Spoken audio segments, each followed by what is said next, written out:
back to our channel, and for today's vlog, since it's been a while since I've created a vlog about contemporary leather goods kasi nga nanganak ako, and right now my baby girl Gianna is almost 4 months, so that means the last time that I was able to vlog about a contemporary brand, the Kate Spade wallet, card holder wallet, that was still when I was pregnant with Gianna. So 4 months na tayong hindi nakakagawa ng video. That's why I decided to create another video since I had this item on me. So ayan, ang item na ito nga pala ay the Coach. This is a Coach phone holder or bag, sling bag. It's a sling bag pero phone holder talaga siya.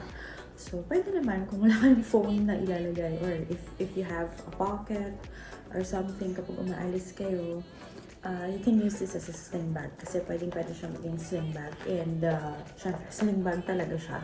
But I'm using it as a phone holder.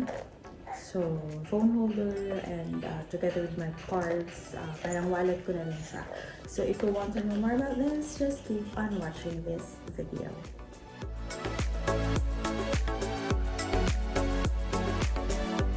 So anyway, baka natataka kayo, nasan ba si Gianna at nakakagawa ako ng video. So Gianna is on my lap. So nandito siya sa lap ko.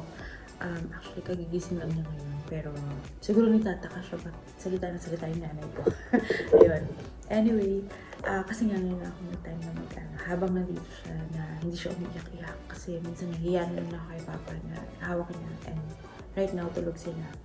So ayan. So anyway, this is the Coach Rachel phone crossbody in signature canvas. So canvas siya, guys. Pero we also tag even yung mga canvas na leather goods as leather goods pa rin.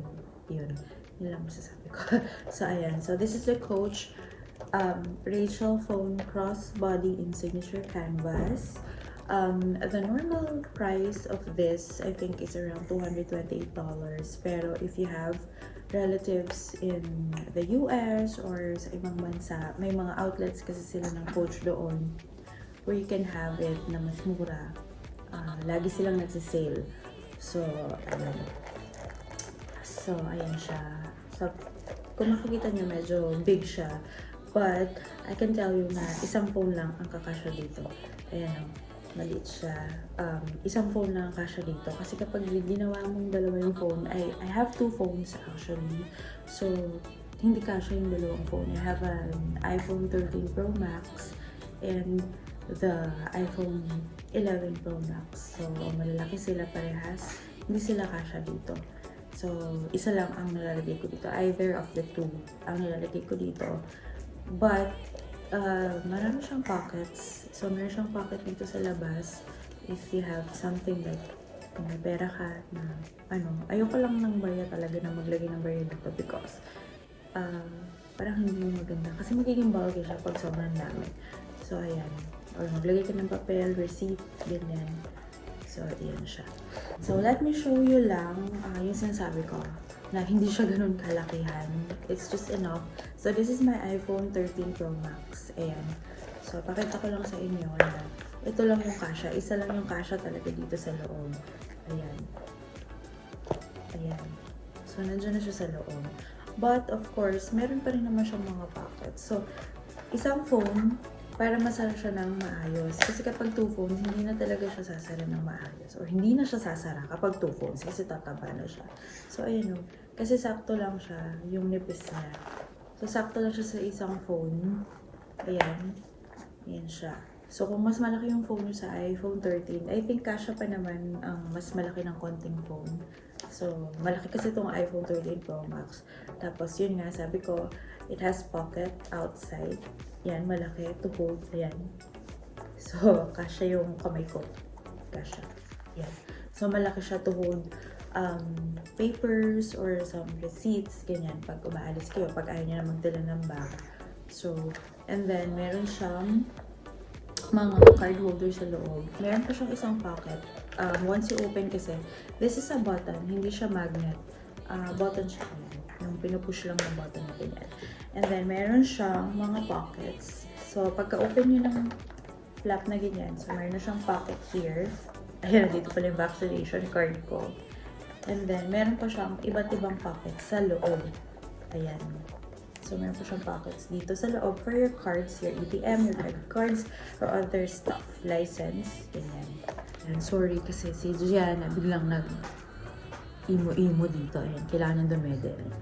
Diba? So, anyway, ayan. So, sabi ko nga, there are card slots sa loob. 4 card slots. Yeah. 1, 2, 3, 4. Yes. Meron siyang 4 card slots sa loob. Soft yung inside niya. Leather canvas. Ito yung dark version ng canvas ng Coach. Merong mas lighter version dito. Tapos, I think meron ding white color na ganito. I'm not sure. Check natin if meron nga. Pero mas may lighter version nito.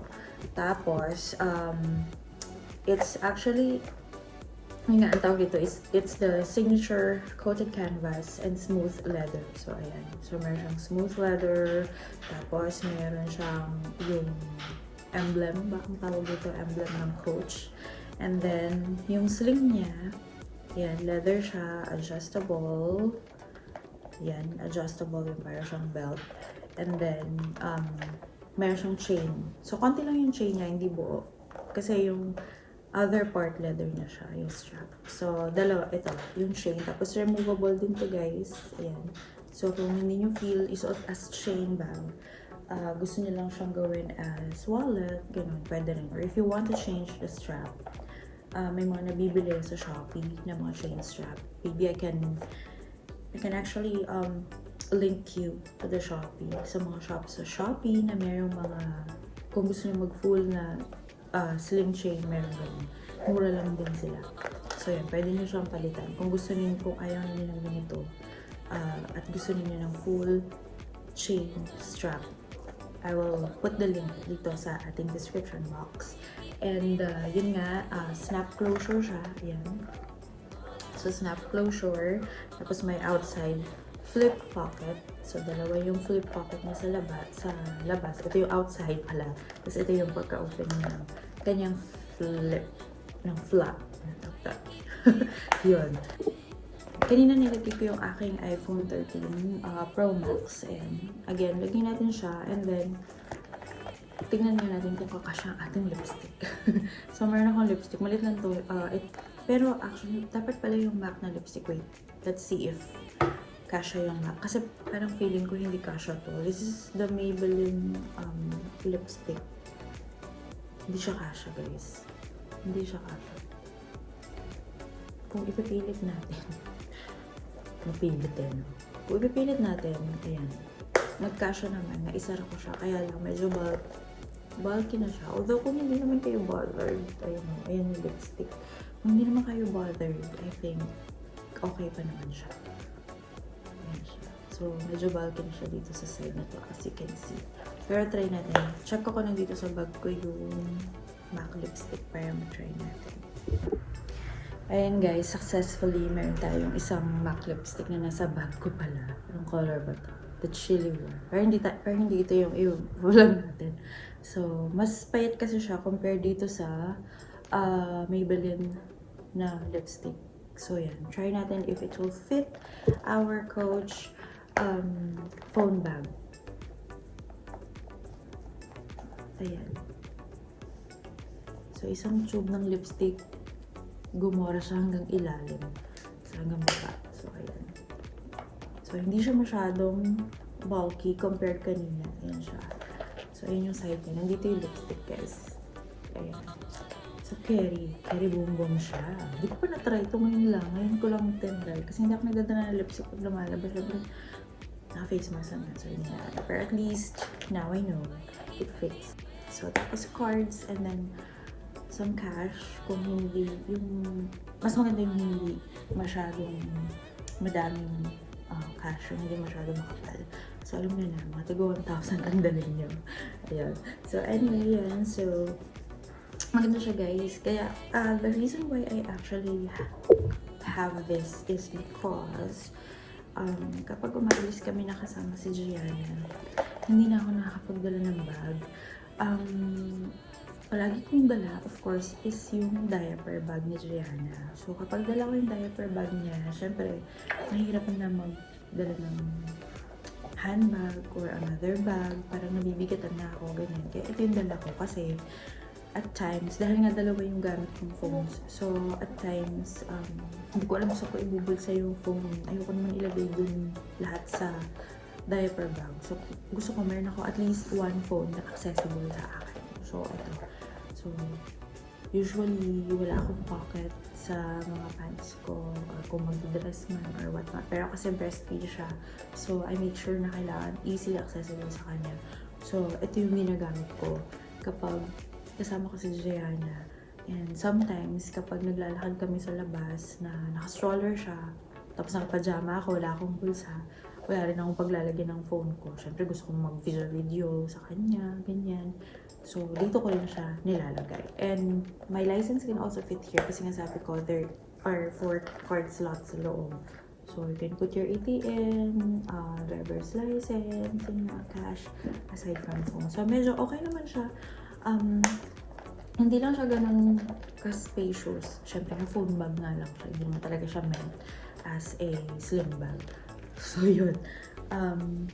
Yun. Okay naman siya, guys. If you want to check this out, yun nga. Meron ko yung mga kamag-anak sa ibang bansa sa US. So, may mga Coach outlets. Pa-check kayo ng ganito.